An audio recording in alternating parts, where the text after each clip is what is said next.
안녕하세요, 장쌤입니다. 오늘은 근로장려세제에 대해서 좀 설명드릴까요? 이게 뭐냐면요, 열심히 일했는데도 불구하고 돈을 얼마 못 받았다, 그러니까 급여가 적다 라고 하면 나라에서 그래, 열심히 일하니까 계속 일해, 돈 적다고 포기하지 말고 내가 돈을 좀 지원을 해줄게, 뭐 이런 복지제도예요. 이런 복지제도인데 이제 미국이나 뭐 프랑스 뭐 이런 선진국들은 이미 하고 있었는데 우리나라도 이게 한지 꽤 됐어요. 10년 넘었을 것 같아요.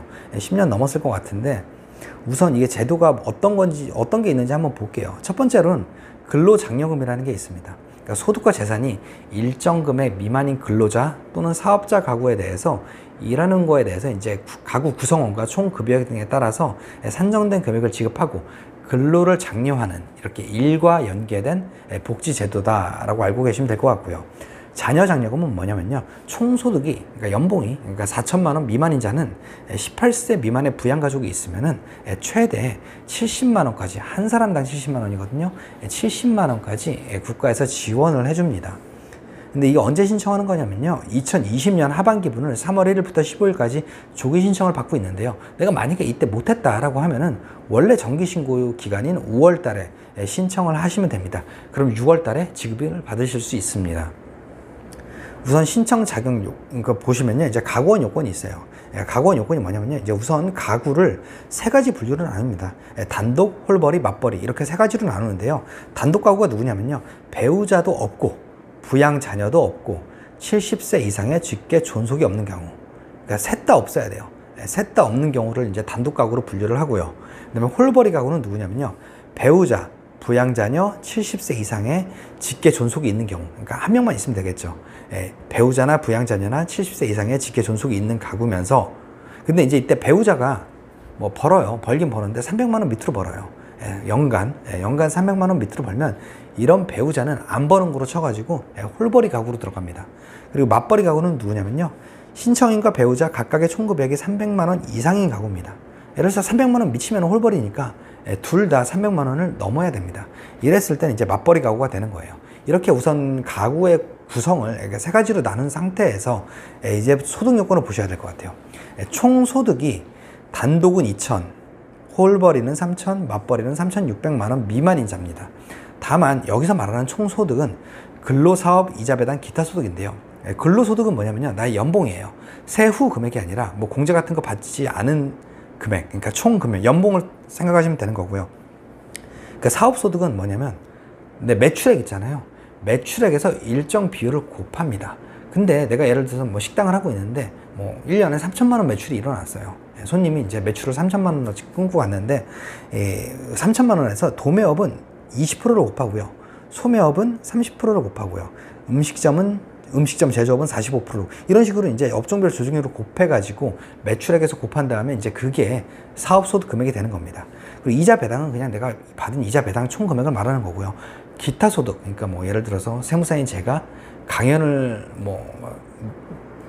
먹고 사는 사람이 아닌데 어디 가서 일시적으로 강연을 했다거나, 아니면은 뭐 가게를 팔아가지고 영업권을, 그러니까 권리금을 받았다거나, 이런 경우는 일정 금액을 빼주거든요. 그건 이제 기타 소득에서 이제 필요경비를 빼준 금액, 그 나머지 금액을 기타 소득으로 봅니다. 어찌됐든 이 금액이 단독은 2천, 홀벌이 3천, 맞벌이 3,600 미만인 자만 신청을 할 수 있어요. 근데 이렇게 보시면 얼마를 지원하냐 보냐면요, 단독 가구는 연간 총 급여 등이 4만 원에서 2천만 원 미만인 경우, 그러니까 4만 원 왜 있냐면 아까 말씀드린 대로 돈을 안 벌면 안 준다고 그랬잖아요. 4만 원은 넘게 벌어야 되는 거예요, 1년에. 그러니까 4만 원에서 2천만 원 미만인 경우는 3에서 150만 원을 주고요.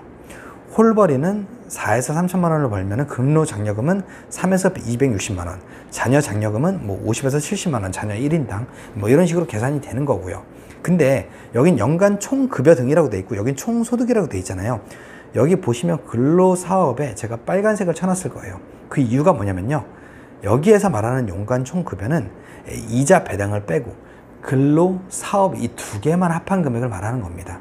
그래서 단독 가구가 근로소득과 사업소득의 합계가 이제 2천만 원 미만이다라고 했을 땐 3만 원에서 150만 원을 지원을 한다라고 알고 계시면 될 것 같아요. 근데 다만 아까 맞벌이도 3,600만 원인데 다만 자녀 장려금은요 4천만 원까지 용인을 해줍니다. 4천만 원까지를 용인을 해준다라고 알고 계시면 될 것 같아요. 그럼 재산 요건도 있겠죠. 재산 요건. 가구원 모두의 재산을 합하여 2억 원 미만이어야 돼요. 홀벌이면, 그러니까 뭐 단독 가구면은 저 혼자 2억 미만이어야 되고, 이제 맞벌이나 홀벌이면은 이제 배우자나 아니면 자녀까지 합해가지고 2억 미만이어야 됩니다. 근데 여기서 말하는 재산은요, 부동산, 승용차, 전세금, 금융자산, 회원권, 그러니까 골프 회원권이나 뭐 콘도 회원권 뭐 이런 걸 말하는 거고요. 분양권 이런 것들을 합해서 2억 미만이어야 됩니다. 근데 다만 여기서 주의하실 점은 부채를 차감하지 않습니다. 예를 들어서 내가 전세에 3억짜리 살고 있어요. 3억짜리 살고 있는데 대출이 2억이 있어요. 그럼 그걸 내 재산이 1억이냐? 그게 아니라 그냥 3억입니다. 부채를 차감하지 않는다라고 알고 계시면 될 것 같습니다. 그리고 주택은요, 그러니까 실제 전세금이 있죠. 기준시가의 55%가 실제 전세금. 예를 들어서 10억짜리 집에 살고 있어요. 그러니까 시세가 10억짜리 집인데 이제 그거의 공시가는 5억이라고 할게요. 그냥 계산 편의상 10억짜리 집인데 공시가는 5억이고 나는 전세를 7억에 들어가 있는 거예요.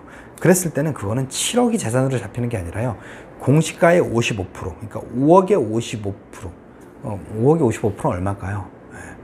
5억의 55%, 2억 7,500만 원이겠네요. 그러니까 2억 7,500만 원과 실제 전세금 7억과 둘 중에 작은 겁니다. 그래서 2억 7,500만 재산이 잡히는 거예요.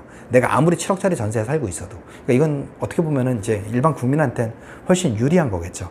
다만 상가는 실제 전세금을 기준으로 계산을 합니다. 뭐 기준시가에 뭐 55% 곱하고 이런 거 아니에요.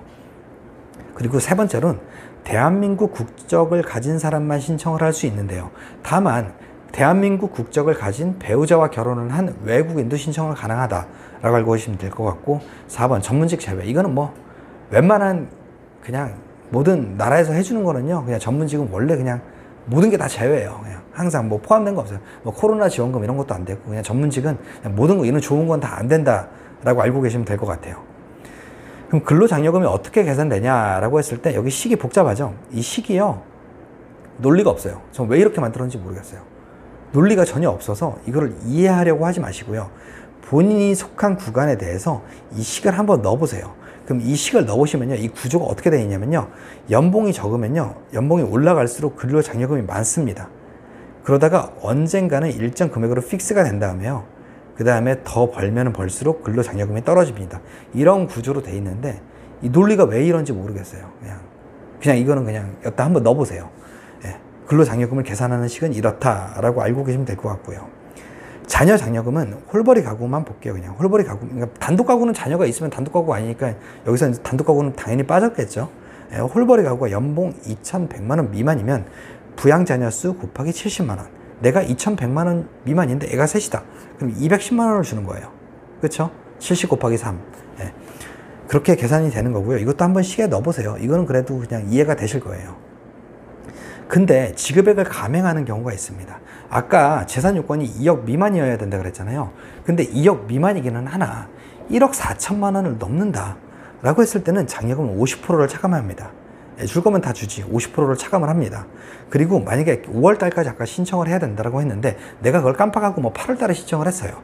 그랬을 때는 장려금의 10%를 차감을 한다 라고 알고 계시면 될 것 같고요. 그 다음에 우리가 연말 정산할 때 자녀를 세액공제를 받는 경우도 있고 안 받는 경우도 있을 거예요.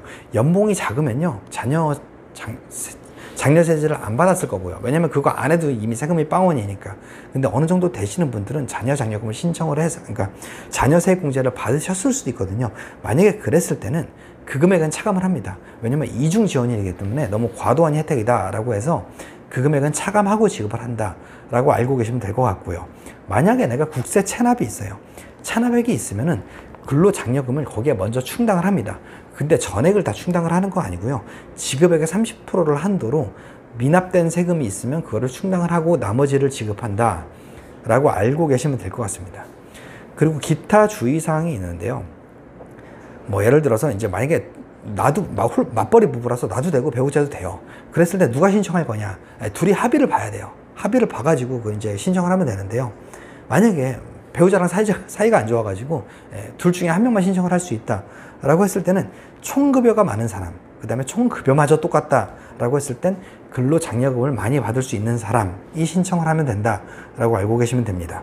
그리고 만약에 고의 또는 중대한 과실로 허위 신고한 경우에는요, 2년 동안, 앞으로 2년 동안 신청 불가하다 라고 알고 계시면 될 것 같습니다. 오늘은 자녀 장려 세제에 대해서 좀 설명을 드렸고요. 이게 한번 계산을 해보시고 내가 만약에 포함이 된다라고 하면은 이거 꼭 한번 신청해서 받으시길 바랍니다. 이거 저 되게 좋은 제도라고 생각을 하거든요. 근로를 장려하니까. 근데 물론 이런 제도가 있으면은 이거를 뭐 악용해가지고 이제 뭐 어떻게 보면 타먹으려고 일부러 막 어떻게 하시는 분들도 계시긴 하는데 뭐 그런 분들은 그렇게 많지 않아요. 어찌됐든 이거 되게 분비거든요. 분비니까 세무서 가셔서 신청하시면 진짜 줄을 몇 시간 동안 기다리셔야 될 수도 있어요. 그러니까 이제 좀 공부를 하신 다음에 홈택스에서 인터넷으로도 신청이 가능하거든요. 그러니까 반드시 신청하셔서 꼭 받으시기를 바랍니다. 오늘 근로장려금에 대해서 좀 설명을 드렸고요. 오늘 내용 좋으셨다면 구독과 좋아요, 알림 설정 꼭 부탁드립니다. 다음 시간에 더 좋은 내용으로 찾아뵙도록 하겠습니다. 끝까지 들어주셔서 감사합니다.